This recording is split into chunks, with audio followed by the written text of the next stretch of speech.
L'abbaye chalésienne de Valbonne, située dans le département des Alpes-Maritimes, date du XIIe siècle.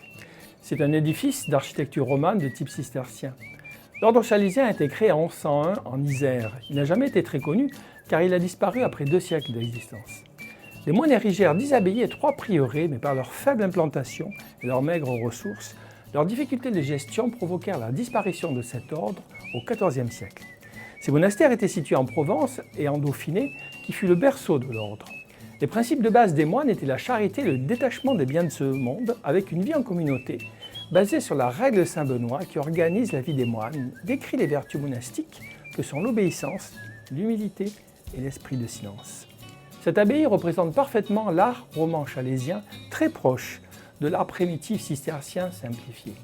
Implantée au bord de la rivière la Brague, dans un vallon isolé et boisé, c'est une abbaye de plaine obéissant à la règle chalésienne de solitude et de silence, mais répondant aux nécessités des Chalésiens avec une vie de paysans, de bûcherons et de bergers vivant de l'élevage des moutons. Leur installation près de la Méditerranée pouvait permettre de descendre les moutons en hiver dans la vallée de la Brague, le fleuve permettant de capter une partie du cours d'eau pour alimenter la roue à aube du moulin à farine. Les bâtiments monastiques de Valbonne sont parmi les abbatiales chalésiennes les seuls à peu près conservés. L'église a été restaurée grâce au centre culturel de Valbonne et par l'association des Amis de l'Abbaye. L'intérieur est très simple, avec une seule nef et 3 travées.